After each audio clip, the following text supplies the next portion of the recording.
সোনাই সমবায় সমিতির চেয়ারম্যান মনোনীত শেখ শাহরুল ভাইস রামকৃষ্ণ। শুক্রবার সোনাই মাল্টিপারপাস হলে নবনির্বাচিত বোর্ড অফ ডিরেক্টরের প্রথম সভায় আগামী 5 বছরের জন্য বিনা প্রতিদ্বন্দ্বিতায় শেখ শাহরুল আলম দ্বিতীয়বার সমিতির চেয়ারম্যান মনোনীত হন।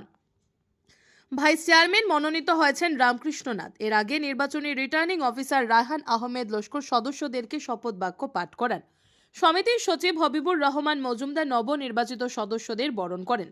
এদিন বোর্ড মিটিং শেষে প্রকাশ্যে এক সভা অনুষ্ঠিত। সভায় বক্তব্য রাখে নবনির্বাচিত চেয়ারম্যান শাহরুল আলম।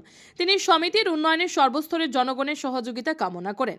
আমাদের সোনাই সমবায় সমিতিতে রামকৃষ্ণ শাহরুল আমরা সবাই, রামকৃষ্ণ আছে, শাহরুলও আছে, ইসলামও আছে, সবাই আছে, যাতে কার কোনো প্রবলেম না হয়।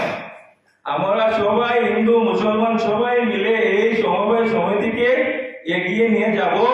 আমাদের ইন্ডিয়া হচ্ছে সেকুলার কান্ট্রি, আমাদের এখানে সোনাই হচ্ছে সেকুলার সোনাই। এছাড়া বক্তব্য রাখেন সোনাই পুরসভার চেয়ারপারসন শিলুরানী দাস, প্রাক্তন চেয়ারম্যান আনোয়ার হোসেন, জেলা পরিষদ সদস্য সুফিয়ান লস্কর, ক্রীড়াবিদ বদরুদ্দিন মজুমদার, মোস্তফা জামান বরভূয়া, আজাদ হোসেন লস্কর সহ অন্যান্যরা। Bureau report, Nababarta today.